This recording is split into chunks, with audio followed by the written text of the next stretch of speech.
ওয়াক্ত নামাজ পড়ে না, যে বিবি একটা ওয়াক্ত নামাজ পড়ে না, যে মেয়েটা পর্দা করে না, তারে জিজ্ঞাসা করেন না যে মা সবার সাথে সম্পর্ক বজায় রাখো, মালিকের সাথে কেন দুশ্মনী? আল্লাহর লগে কি নারাজি হইলা? আল্লাহর সাথে কি দুশ্মনী? আল্লাহর লগে কেন রাগ করলা? কেন রাগ করলা? এই বাপ, তোমরা যারা সিজদা করো না, তোমরা বলো না বাজান, বলো না এই দরদি ভাই চিৎকার করে বললাম, তুমি যদি বলো তোমার পায়ে ধরতে, আমি পায়ে ধরতে রাজি। তুমি যদি বলো তোমারে জড়িয়ে ধরে কাঁদতে, আমি কাঁদতে রাজি।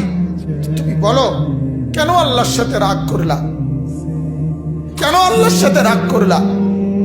কেন আল্লাহর সাথে নারাজ হইলা? কেন সিজদা কপালে জুটলো না?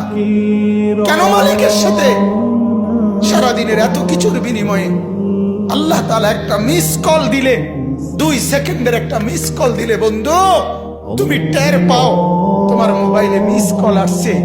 এত বড় মসজিদে 6টা মাইকের হরন দিয়া আল্লাহু আকবার বলে তোমারে ডাক দেয়, তোমার একটা বারও কানে লাগে না, বিবেকে লাগে না। তোর মতো শক্ত ডাকাত, তোর মতো পাষাণ বেটা আর কে হইতে পারে? বেটা কথা বলেন না কেন? তুই ডাকাত, কত বড় ডাকাত! হ্যাঁ, এজন্য ইনশাআল্লাহ আল্লাহকে রাজি করব। বলেন ইনশাআল্লাহ।